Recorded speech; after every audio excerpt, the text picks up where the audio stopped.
대개 막내딸을 바보에게 시집 보내야 합니다. 점쟁이의 말 한마디에 거지에게 팔려 가듯 시집 가야 했던 조선 최고 부잣집 막내딸. 낮에는 콧물을 흘리는 바보지만 밤이 되면 날카로운 눈빛으로 변하는 수상한 바보 남편. 거짓과 진실이 뒤바뀐 위험한 결혼 생활은 어떻게 되었을까요? 여러분의 구독과 좋아요로 월양이에게 응원의 마음을 보태주세요. 그럼 오늘도 월향이 아담이 들려주는 옛날 이야기 지금 바로 시작합니다. 조선 중기 충청도 안산마을. 이곳은 300년 동안 대대로 농사와 상업으로 부를 일궈온 최씨 문중의 본거지였다. 마을 한가운데 우뚝 선 최부자댁은 99칸 기와집으로 멀리서도 그 위용이 한눈에 들어왔다. 대문 앞에는 늘 품팔이를 하려는 머슴들과 곡식을 팔러 온 소작인들로 북적였고 사랑채에서는 날마다 양반들이 모여 시외쓸 회의를 열곤 했다. 최 부자에게는 3형제와 1명의 딸이 있었다. 큰아들 최진수는 진사시험에 합격한 수재였고 둘째 최진석은 무과에 급제해 훈련원에서 무관으로 근무하고 있었으며 막내 아들 최진철은 아직 어렸지만 총명하기로 소문이 자자했다. 그러나 최 부자댁에서 가장 유명한 이는 다름 아닌 막내딸 연화였다. 최 부잣집 규수가 또 글을 지었다더라. 이번엔 매화를 주제로 칠원절구를 지었다는데 한양의 대학자도 감탄했다지 뭔가. 그 얼굴이 또 어찌나 아름답던지. 지난번 단오제 때 잠깐 본 적이 있는데 마치 선녀가 하늘에서 내려온 듯 했네. 마을 장터에서는 늘 연화에 대한 소문이 떠돌았다. 16살이 된 연화는 단순히 미모만 뛰어난 것이 아니었다. 어려서부터 아버지의 서재에 들어가 논어와 맹자를 읽었고 10살 때는 벌써 사서삼경을 독파했다. 시와 서예에도 일가견이 있어 그녀가 쓴 글씨는 마을 사당에 걸릴 정도였다. 게다가 검은고를 타고 그림을 그리는 것도 수준급이었다. 연화의 아름다움은 단순히 외모만을 뜻하는 것이 아니었다. 그녀의 눈빛에는 지성이 담겨 있었고 말투는 온화하면서도 당당했다. 키는 평균보다 약간 작았지만 자세가 고닫고 언제나 단정한 한복을 입고 다녔다. 긴 흑발은 비녀 하나로 단아하게 틀어 올렸으며 화장은 거의 하지 않았지만 타고난 아름다움이 빛났다. 마을의 모든 총각들은 연화를 흠모했다. 사또의 아들부터 한양에서 내려온 젊은 선비까지 수많은 혼담이 들어왔다. 심지어 먼 고을의 양반가에서도 중매쟁이를 보내 청혼했다. 최 부자의 사랑채 문턱이 다를 정도였다. 부자님, 저희 도련님은 성균관에서 수학한 인재입니다. 최 교수와 천생연분이라 확신합니다. 최 어르신, 저희 집안은 3대가 벼슬을 지낸 명문가옵니다. 사돈을 맺으시면 영광이실 겁니다. 하지만 최 부자는 모든 혼담을 거절했다. 그에게는 딸에 대한 각별한 애정이 있었다. 늦은 나이에 얻은 무남동녀나 다름없는 막내딸이었기에 그 누구에게도 쉽게 시집 보낼 수 없었다. 아직 때가 아니네. 내 딸은 특별한 사람에게 시집 보내야 해.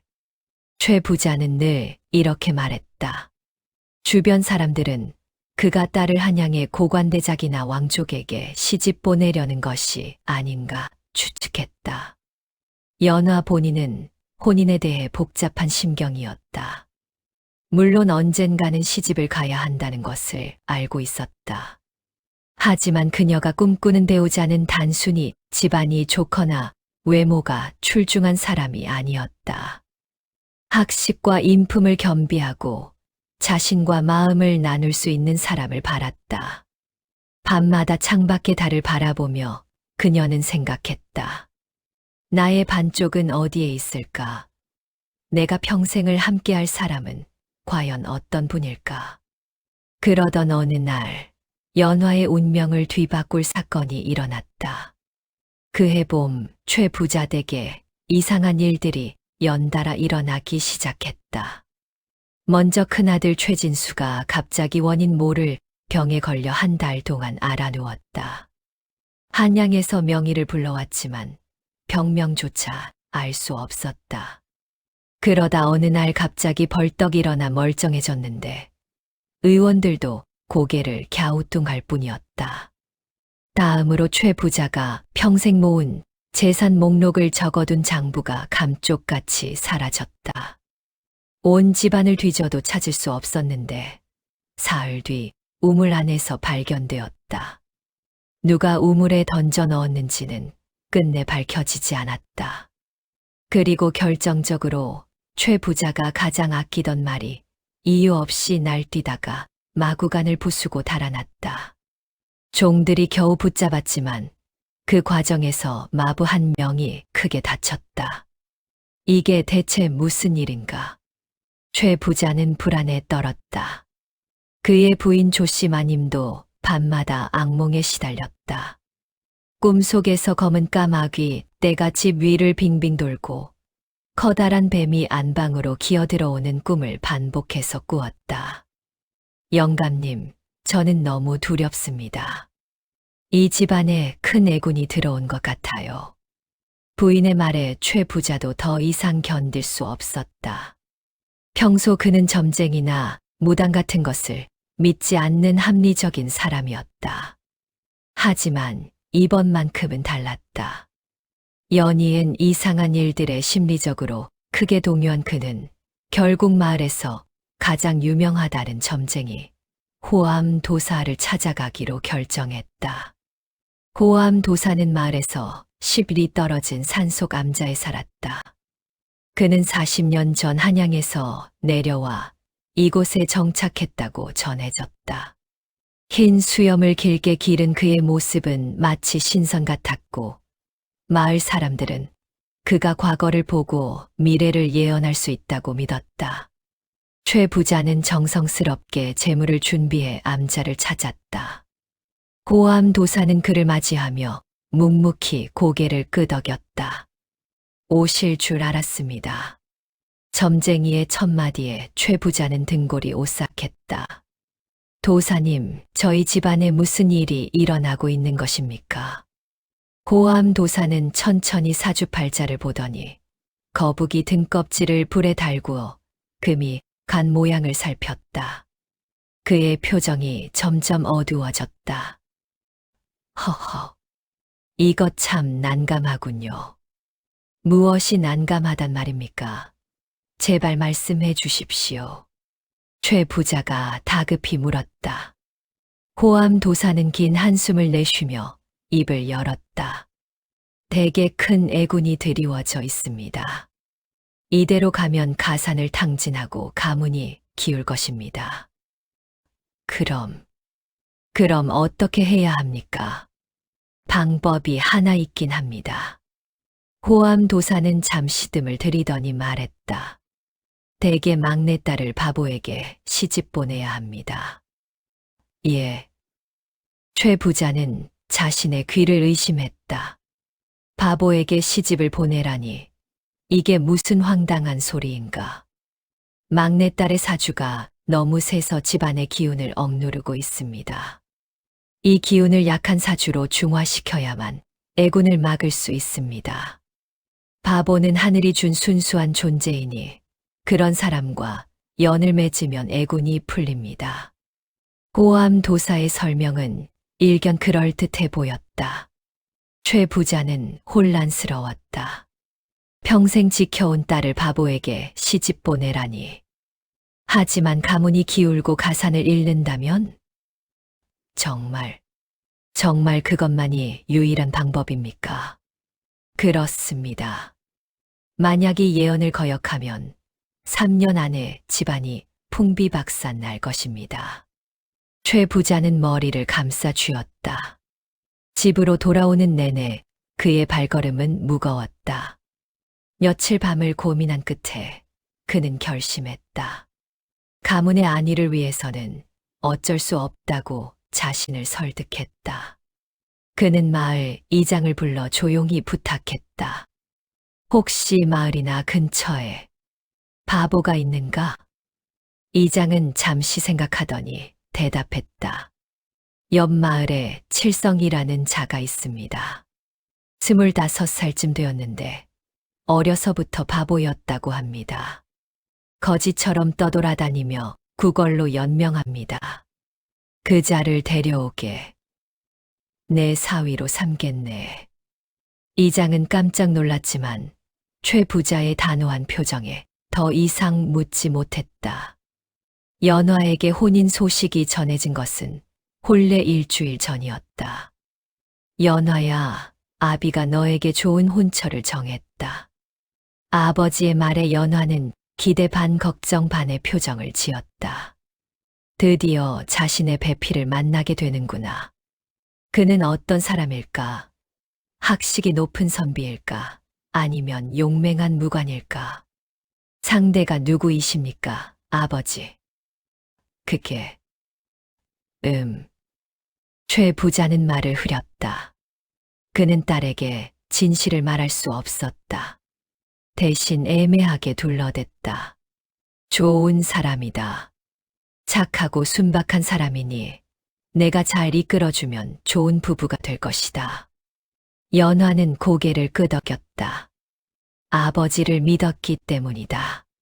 설령 집안이 미천하더라도 인품이 좋다면 함께 살아갈 수 있다고 생각했다. 혼례 준비는 급하게 진행되었다.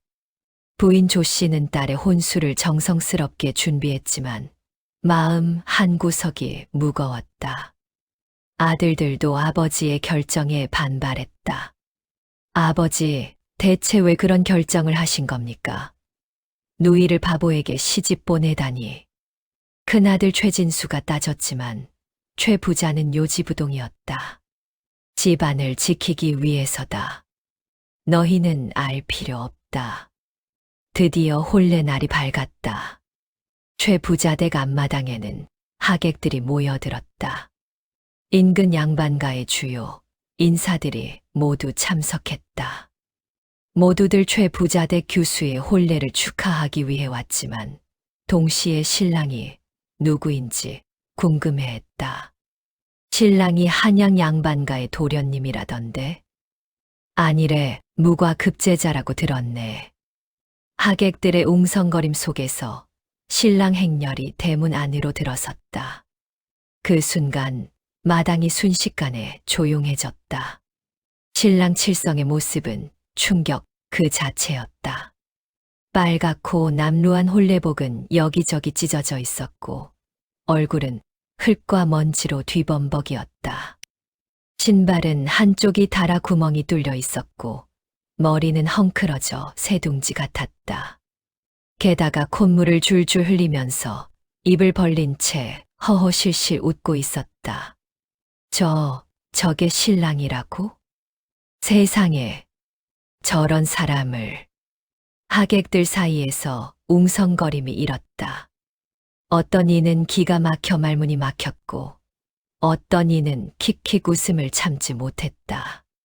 신랑 칠성은 절을 해야 할 타이밍에 엉뚱하게 하늘을 쳐다보았고 신부에게 다가가야 할 때는 옆으로 비틀거렸다. 주례를 서는 마을 어른이 신랑 신부 맞절하시오라고 말했지만 칠성은 그 의미를 이해하지 못한 듯 멍하니 서 있기만 했다. 칠성아, 절을 해야지. 옆에서 누군가 속삭였지만 칠성은 그제야 허리를 90도로 숙이더니 그대로 넘어질 뻔했다. 하객들 사이에서 폭소가 터졌다. 연화는 붉은 족돌이 아래로 눈물이 흘러내렸다. 이게 무슨 일인가? 아버지는 왜 나를 이런 사람에게? 그녀는 고개를 들 수 없었다. 수치심과 배신감, 그리고 분노가 뒤섞여 가슴을 짓눌렀다. 혼례는 형식적으로 끝이 났다. 하객들은 수군거리며 하나둘 자리를 떴고 최 부자댁의 분위기는 장례식장처럼 침울했다. 신방이 차려진 안채로 들어간 연화는 혼례복을 벗지도 못한 채 구석에 웅크리고 앉아 있었다.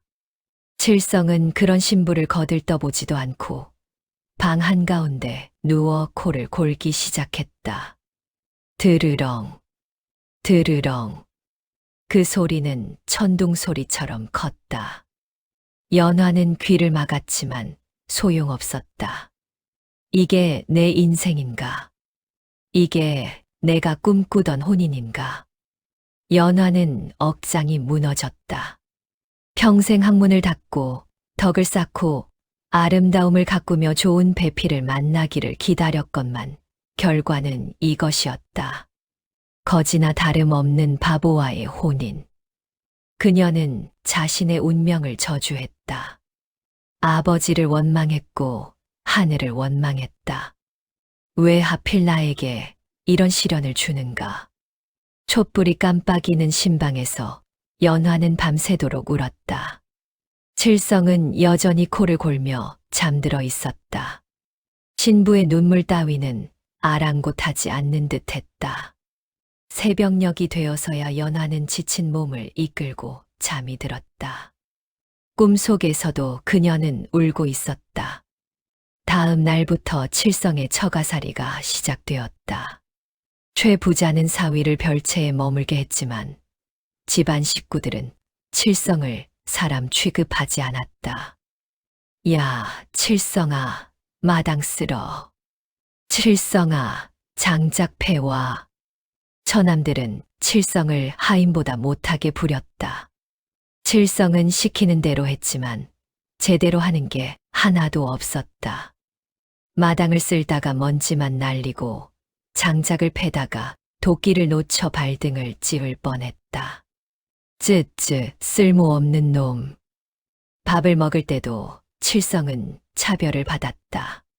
식구들은 안채에서 밥상을 받았지만 칠성은 마당 한 구석에서 개밥 그릇에 담긴 밥을 받았다. 반찬도 제대로 주지 않았다. 김치 한 조각과 된장 한 숟가락이 전부였다. 칠성은 불평 한마디 없이 그 밥을 먹었다.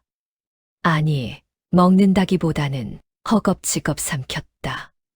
밥알이 입 주변에 잔뜩 묻었고 그것을 손으로 닦아내는 모습은 영락없는 거지였다. 저것 봐라, 저게 사람이냐? 둘째 처남 최진석이 코웃음을 쳤다. 연화는 이 모든 것을 창밖에서 지켜보았다. 마음이 아팠다.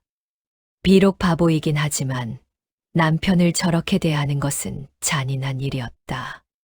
하지만 그녀도 어찌할 도리가 없었다.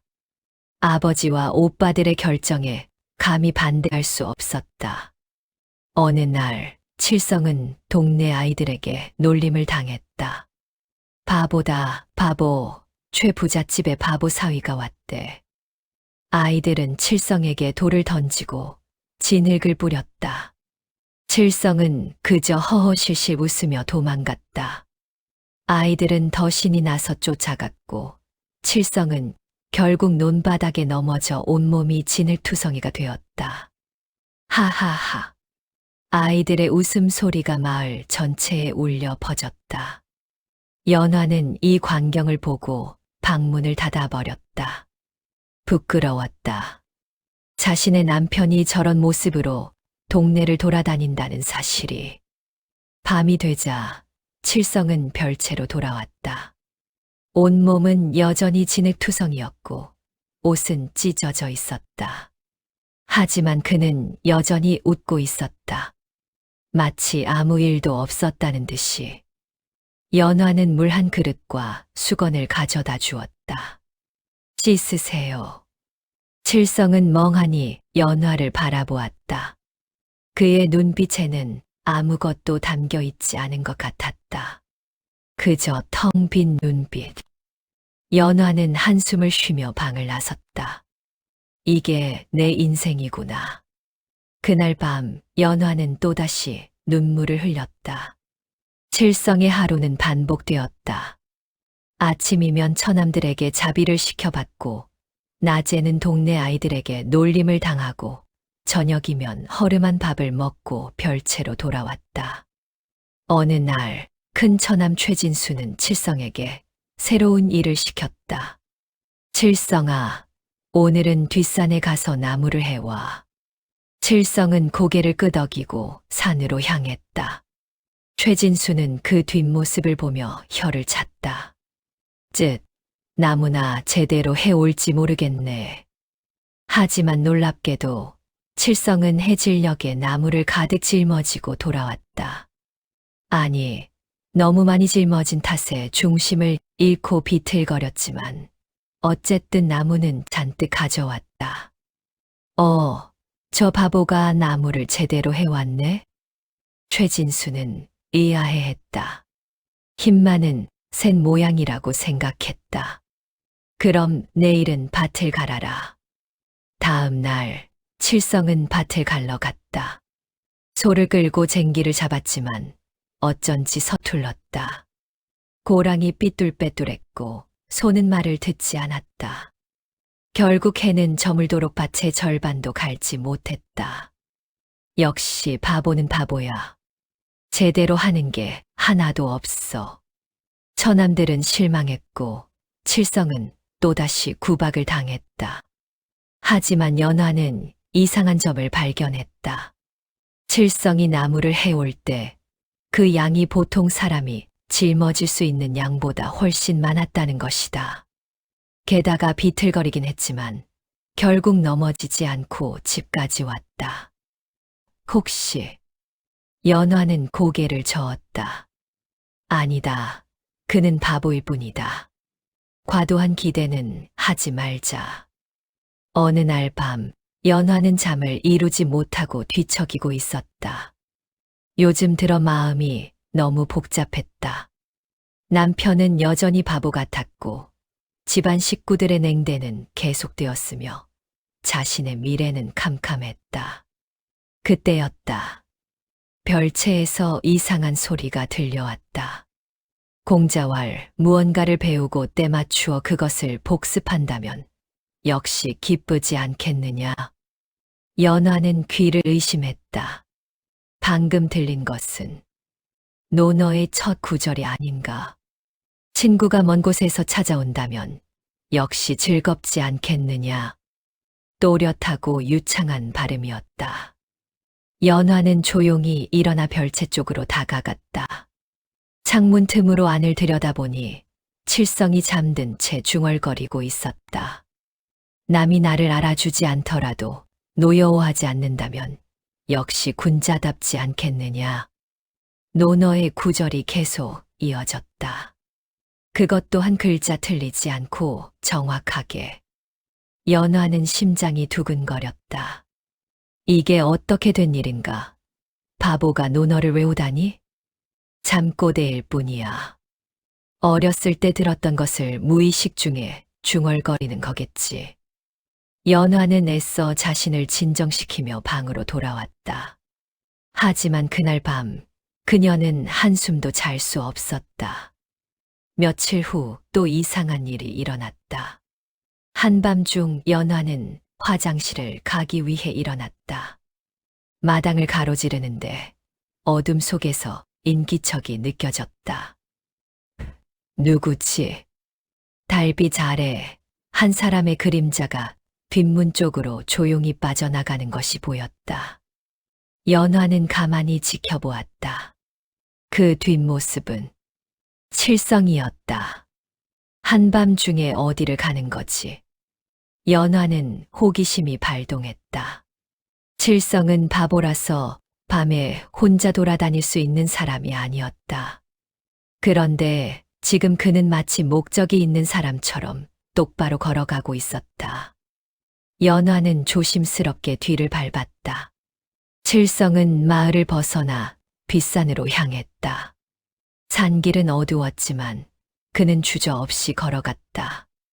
마치 그 길을 수없이 다닌 사람처럼. 한참을 올라가자 칠성은 산 중턱의 작은 동굴 앞에 멈춰 섰다. 주변을 살피더니 동굴 안으로 들어갔다. 연화는 숨을 죽이고 뒤따라갔다. 동굴 입구에서 안을 들여다보니 희미한 촛불이 보였다. 연화가 동굴 안을 들여다본 순간 그녀는 믿을 수 없는 광경을 목격했다. 칠성이 촛불을 켜고 책을 펼쳐놓고 읽고 있었다. 그의 눈빛은 예전과 완전히 달랐다. 텅 빈 눈빛이 아니라 날카롭고 지적인 눈빛이었다. 이 구절의 뜻은 결국 인의 실천이로구나. 칠성은 혼잣말을 하며 붓을 들어 무언가를 적었다. 그의 손놀림은 유려했고 글씨체는 마치 대학자의 것처럼 아름다웠다. 연화는 입을 다물지 못했다. 이게 대체 무슨 일인가? 칠성은 책을 덮더니 일어나서 무의 동작을 시작했다. 칼을 휘두르는 그의 모습은 무관처럼 정확하고 힘이 있었다. 발차기, 막기, 찌르기. 모든 동작이 일사불란했다. 저 사람이 정말 바보란 말인가? 연화는 혼란스러웠다. 낮에는 바보처럼 행동하던 사람이 밤에는 학자이자 무인이었다. 그때였다. 누구냐? 칠성이 갑자기 소리치며 돌아섰다. 그의 눈빛은 호랑이처럼 매서웠다. 연화는 깜짝 놀라 뒤로 물러섰지만 이미 들켰다. 칠성은 동굴 밖으로 나와 연화를 발견했다. 둘의 시선이 마주쳤다. 부인. 칠성의 목소리는 떨렸다. 연화는 침착하게 물었다. 당신은 대체 누구입니까? 칠성은 한참 동안 말없이 서 있었다. 그러더니 천천히 무릎을 꿇었다. 부인, 용서하십시오. 저는 바보가 아닙니다. 연화는 그 자리에 털썩 주저앉았다. 역시 그랬구나. 그렇다면 왜 바보 행세를 한 것인가? 저는 원래 한양의 양반가 자제였습니다. 본명은 이칠성입니다. 칠성은 떨리는 목소리로 자신의 과거를 털어놓기 시작했다. 저희 아버지 이정국 대감께서는 대사원을 지내신 충신이셨습니다. 하지만 권력 다툼에 휘말려 영모 누명을 쓰게 되었습니다. 연화는 숨을 죽이고 들었다. 어느 날 밤 금부도사들이 저희 집을 급습했습니다. 아버님과 형님들은 모두 붙잡혀 가셨고 칠성의 목소리가 떨렸다. 어머님께서 저를 뒷문으로 몰래 빼내주셨습니다. 살아남아라. 내가 살아서 우리 집안의 억울함을 풀어다오라는 유언을 남기시고 연화의 눈에도 눈물이 맺혔다. 저는 그날 이후 거지가 되어 떠돌았습니다. 하지만 추적을 피하기 위해 바보 행세를 시작했습니다. 바보는 위협이 되지 않으니까요. 누구도 바보를 의심하지 않으니까요. 칠성은 고개를 들어 연화를 바라보았다. 그렇게 3년을 떠돌다가 이 마을에 정착했습니다. 그리고 부인과 혼인하게 되었습니다. 연화는 복잡한 심정이었다. 남편이 바보가 아니라는 사실에 안도하면서도 그의 기구한 사연에 마음이 아팠다. 그럼 그동안 당한 모든 구박과 모욕을 참았습니다. 살아남기 위해서였습니다. 칠성은 고개를 숙였다. 부인께 거짓말을 한 것 진심으로 사죄드립니다. 하지만 제 정체가 밝혀지면 부인과 최 부자 댁도 위험에 처할 수 있습니다. 부디 이 비밀을 지켜주십시오. 연화는 한참을 생각하다가 고개를 끄덕였다. 알겠습니다. 비밀을 지키겠습니다. 그날 이후 연화와 칠성의 관계는 완전히 달라졌다. 낮에는 여전히 칠성이 바보 행세를 했지만 밤이 되면 두 사람은 동굴에서 만났다. 연화는 칠성에게 집안의 상황을 알려주었고 칠성은 연화에게 학문과 무예를 가르쳤다. 부인의 글솜씨가 이미 뛰어나시지만 병법을 익히시면 더 깊은 통찰을 얻을 수 있습니다. 칠성은 손자병법과 오자병법을 꺼내 설명했다. 연화는 열심히 듣고 배웠다. 어느 날 밤 연화가 물었다. 난군, 당신의 원수를 갚고 싶지 않으신가요? 칠성은 쓸쓸히 웃었다. 물론입니다. 하지만 지금의 저는 아무 힘도 없는 도망자일 뿐입니다. 원수를 갚으려면 먼저 실력을 쌓고 명분을 얻어야 합니다. 그럼 과거 시험은 어떻습니까? 급제하면 벼슬을 얻고 힘을 가질 수 있지 않습니까? 칠성은 고개를 저었다. 영모죄인의 아들이 과거 시험에 응시하는 것은 불가능합니다. 제 신분이 밝혀지는 순간 저는 죽습니다. 연화는 침묵했다. 하지만 마음속으로 다짐했다. 언젠가 반드시 남편이 당당하게 살 수 있는 날을 만들겠다고. 두 사람은 밤마다 동굴에서 학문을 논했다. 칠성은 연화에게 깊은 경외심을 느꼈다. 그녀의 지혜는 자신보다 뛰어난 부분도 많았다. 부인, 당신이 남자로 태어났다면 장원 급제했을 것입니다. 난군, 우리는 부부입니다. 함께 성장하면 됩니다. 두 사람은 서로를 의지하며 조용히 미래를 준비했다. 그해 가을, 전국에 큰 소식이 퍼졌다. 대왕 대비 마마께서 회갑을 맞으셨다. 이를 기념해 특별 과거 시험을 실시한다. 방이 전국 각지에 붙었다. 왕실의 경사를 축하하기 위한 특별 과거였기에 응시 자격도 대폭 완화되었다. 평소엔 양반 자제만 응시할 수 있었지만 이번에는 평민도 응시할 수 있었다. 단 영모죄나 중범죄를 지은 집안은 여전히 제외되었다. 마을은 술렁였다. 이번 기회를 놓치면 안 돼. 우리 아들을 꼭 급제시켜야 해. 최 부자댁도 부산했다.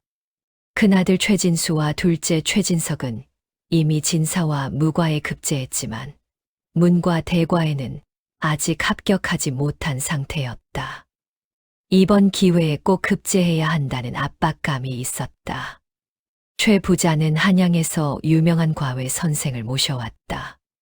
사례금만 은자 100냥이었다. 선생은 아들들을 혹독하게 가르쳤다. 이 구절의 뜻을 모르다니 다시 외워오너라. 예, 선생님. 최진수와 최진석은 밤낮 없이 공부했다. 스트레스가 쌓여 짜증이 늘었고 그 짜증은 고스란히 칠성에게 향했다. 어느 날 저녁 최진수와 최진석이 사랑채에서 공부하고 있을 때 칠성이 마당을 지나갔다. 여전히 허름한 옷차림에 멍한 표정이었다. 저것 봐라. 저 다보는 과거 시험이 뭔지나 알까? 최진석이 비웃었다. 야, 칠성아. 과거 시험이 뭔지 아냐? 칠성은 멍하니 고개를 갸웃거렸다. 과거가 뭐예요? 하하하. 역시 바보는 바보야. 과거 시험은 말이지. 글을 잘 쓰는 사람을 뽑아서 벼슬을 주는 거야. 너 같은 바보는 평생 몰라도 되는 거지. 최진수도 거들었다. 그래, 넌 그냥 떡이나 먹고 살아. 공부는 우리 같은 양반이나 하는 거니까. 칠성은 고개를 끄덕이며 허허실실 웃었다. 처남들은 더욱 비웃으며 방으로 돌아갔다. 하지만 그날 밤 동굴에서 칠성은 연화에게 말했다. 부인, 저는 이번 과거 시험에 응시하고 싶습니다. 연화는 깜짝 놀랐다. 하지만 위험하지 않습니까? 신분이 밝혀지면 제 본명 대신 가명을 쓰겠습니다. 그리고 얼굴을 변장하면 아무도 알아보지 못할 것입니다. 칠성의 눈빛은 단호했다. 부인, 이것은 기회입니다. 급제하면 벼슬을 얻고 힘을 가질 수 있습니다. 그리고 저희 아버님의 억울함을 풀 수 있는 발판이 됩니다. 연화는 고민했다. 위험했지만 기회이기도 했다. 알겠습니다. 제가 돕겠습니다. 과거 시험 날짜가 다가왔다. 최진수와 최진석은 말을 타고 화려한 의복을 입고 한양으로 출발했다. 뒤에는 하인들이 짐을 들고 따라갔다. 형님, 이번엔 꼭 급제합시다. 그래, 우리 최 씨 가문의 명예를 드높이자. 두 사람은 의기양양했다. 그로부터 하루 뒤 칠성도 조용히 집을 나섰다. 그는 여전히 다 떨어진 옷을 입고 신발도 한쪽이 닳아 있었다. 완전히 거지 꼴이었다. 연화는 몰래 주먹밥과 엽전 몇 잎을 보자기에 싸서 건넸다. 낭군, 조심하십시오. 그리고 꼭 돌아오셔야 합니다. 칠성은 고개를 끄덕이고 걸어서 떠났다. 한양까지는 도보로 사흘이 걸렸다. 칠성은 밤에는 노숙하고 낮에는 걸었다. 도중에 몇 번이나 동네 개들에게 쫓기고 주막에서 쫓겨났다. 거지는 저리 가, 냄새나. 하지만 칠성은 묵묵히 걸었다. 마침내 한양에 도착했다. 과거 시험장은 성균관 근처에 마련되었다. 전국에서 수백 명의 선비들이 모여들었다. 모두들 깨끗한 도포를 입고 책을 손에 들고 있었다. 칠성이 시험장 입구에 다가가자 수문장이 코를 막으며 소리쳤다. 야, 거기 거지. 여기가 어디라고 함부로 들어오느냐. 저는 과거 시험을 보러 왔습니다. 뭐, 과거 시험. 너 같은 거지가. 수문장은 코웃음을 쳤다. 이번 과거는 평민도 응시할 수 있다고 방에 적혀 있었습니다. 평민이라고 해서 거지까지 받는 줄 아느냐? 내가 그를 안다는 증거라도 있느냐? 칠성은 침착하게 대답했다. 증거가 필요하시다면 지금 여기서 시를 지어 보이겠습니다. 수문장은 황당해하며 옆에 동료에게 말했다. 저것 봐라. 저 거지가 시를 짓겠다잖아. 웃기는 놈이네. 그래, 한번 보자. 만약 제대로 된 시를 못 지으면 몽둥이로 패서 쫓아내자. 칠성은 주변을 둘러보았다. 마침 시험장 앞에 커다란 은행나무가 서 있었다. 그는 즉석에서 시를 읊었다. 추풍취락 은행 옆 가을바람이 은행잎을 떨어뜨리니 황금 포지만장한 황금빛이 땅에 깔려 장안에 가득하네. 한사수빈지 불게 가난한 선비 비록 가난하나 뜻은 변치 않고 타일 등과요 조선 훗날 급제하여 조상을 빛내리라. 수문장들은 입을 다물지 못했다. 시는 완벽했다. 운율도 정확하고 의미도 깊었다. 저놈이. 수문장은 어쩔 수 없이 문을 열어주었다. 칠성은 당당히 시험장 안으로 들어갔다. 시험장 안은 수백 명의 선비들로 가득했다. 모두들 긴장한 표정으로 자리에 앉았다. 칠성도 구석 자리에 앉았다. 주변 선비들이 그를 보고 코를 막았다. 저 거지는 왜 여기 있는 거야? 쯧쯧, 시험장 분위기를 망치는군. 하지만 칠성은 아랑곳하지 않았다.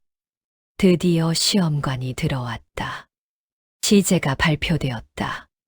첫 번째 문제, 인이란 무엇인가를 논하라. 두 번째 문제, 대학의 핵심 사상을 설명하라. 세 번째 문제, 현재 국가가 직면한 문제를 해결할 정책을 제시하라. 선비들은 머리를 싸매고 고민했다. 최진수와 최진석도 식은땀을 흘리며 붓을 들었다. 문제가 생각보다 어려웠다. 이 문제는 어떻게 풀어야 하지? 반면 칠성은 망설임이 없었다. 붓을 들자마자 답안지를 채워나갔다. 글씨는 유려했고 논리는 명확했다. 그의 붓끝에서 쏟아지는 문장은 마치 강물처럼 흘러나왔다. 시험관들이 돌아다니며 답안을 훑어보다가 칠성의 자리에서 멈춰섰다. 이것은 시험관은 경악했다. 그의 답안은 완벽했다. 아니, 완벽을 넘어서 예술이었다. 저 선비는 누구인가? 모르겠습니다. 하지만 대단한 인재임이 틀림없습니다. 시험이 끝나고 칠성은 조용히 시험장을 떠났다. 열흘 후 합격자 명단이 발표되었다. 장원은 이칠성, 광장은 술렁였다. 이칠성, 그게 누구인가? 아무도 그 이름을 들어본 적이 없었다. 왕께서 직접 답안지를 검토했다. 이 글, 참으로 뛰어나도다. 논리가 정연하고 문장이 아름답고 정책 제안도 실현 가능하도다. 이런 인재가 초야에 묻혀 있었구나. 왕은 감탄하며 명했다. 당장 이 자를 궁궐로 들라 하라. 칠성은 대궐로 불려갔다. 그는 여전히 거지 같은 차림이었지만 왕 앞에서도 당당했다. 이칠성, 경의 재주가 참으로 뛰어나도다. 짐이 경을 특별히 암행어사로 임명하겠노라. 성은이 만극하옵니다, 전하. 칠성은 어사화를 하사받았다. 어사화는 암행어사의 신분을 증명하는 꽃 모양의 관모로 이를 쓴 자는 왕의 권위를 대행할 수 있었다. 칠성은 금이환향을 준비했다. 한 달 후 안산마을 입구에서 나팔 소리가 울려 퍼졌다. 띠리리리, 띠리리리. 어사또 행차하신다. 모두 길을 비키시오. 마을 사람들은 깜짝 놀라 밖으로 나왔다. 암행어사가 이 작은 마을에 온다니. 행렬의 선두에는 말을 탄 관리가 어사화를 들고 있었다. 그 뒤로 수십 명의 관병들이 따라왔다. 그리고 그 한가운데 말을 탄 칠성이 있었다. 그는 더 이상 거지가 아니었다. 깨끗한 관복을 입고 어사모를 쓰고 당당한 자세로 말을 탔다. 눈빛은 날카로웠고 위엄이 넘쳤다. 저 사람이. 마을 사람들은 믿을 수 없다는 표정이었다. 저게 칠성이 아닌가. 말도 안 돼. 저 바보가 어사또라니. 소문은 순식간에 퍼졌다. 최 부자댁에도 전해졌다.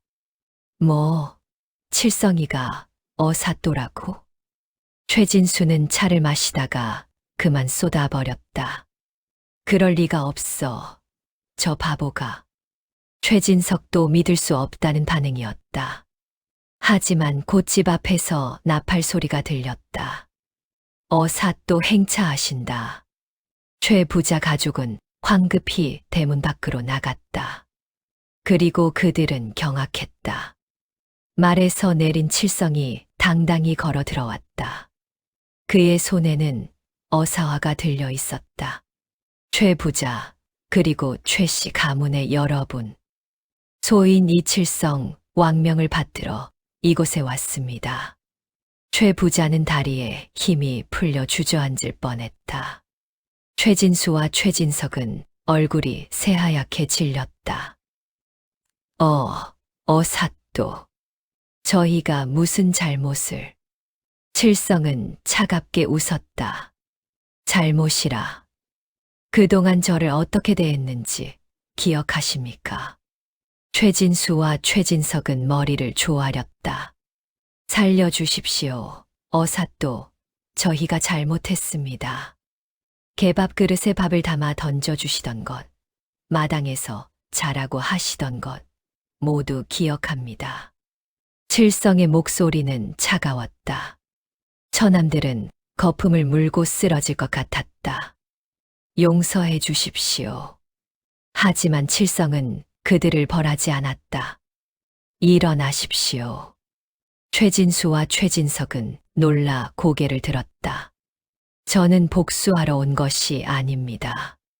칠성은 처가 가족들을 돌아보며 말했다. 그동안 저를 천대한 것은 사실입니다.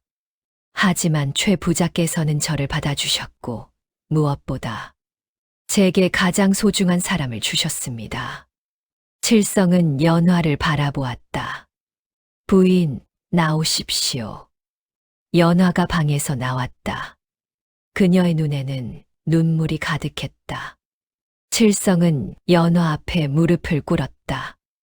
부인, 그동안 고생하셨습니다.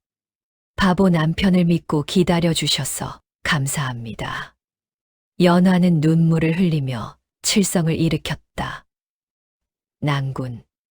칠성은 연화의 손을 잡고 일어섰다. 그리고 모두에게 선언했다. 오늘부터 저는 더 이상 바보가 아닙니다. 저는 이칠성 암행어사입니다. 그리고 이 모든 영광은 저희 부인 덕분입니다. 칠성은 연화를 화려하게 장식된 가마에 태웠다. 부인, 이제 함께 한양으로 갑시다. 당신께 어울리는 삶을 드리겠습니다. 마을 사람들은 환호했다. 만세, 어사또 부부 만세. 최 부자도 눈물을 흘렸다. 자신이 바보라고 생각했던 사위가 이렇게 훌륭한 사람이었다니. 칠성아, 아니, 어사또. 내 딸을 잘 부탁하네. 염려 마십시오, 장인어른. 부인을 평생 행복하게 해드리겠습니다. 가마가 출발했다. 연화는 가마 안에서 남편을 바라보았다. 그의 얼굴은 자신감과 사랑으로 빛나고 있었다. 이 사람이 나의 남편이구나. 바보가 아니라 영웅이었구나. 두 사람은 만백성의 환호 속에서 한양으로 떠났다. 그들의 앞날에는 밝은 미래가 펼쳐져 있었다. 그리고 훗날 칠성은 아버지의 영모 누명을 벗겨내고 가문을 복권시켰다. 연화는 명문가의 부인으로서 존경받으며 살았다. 두 사람은 평생 서로를 아끼고 사랑하며 행복하게 살았다. 칠성이 암행어사로 금이 환영한 후 그의 활약은 전국에 소문이 났다. 그는 각지를 돌아다니며 탐관오리를 처벌하고 백성들의 억울함을 풀어주었다.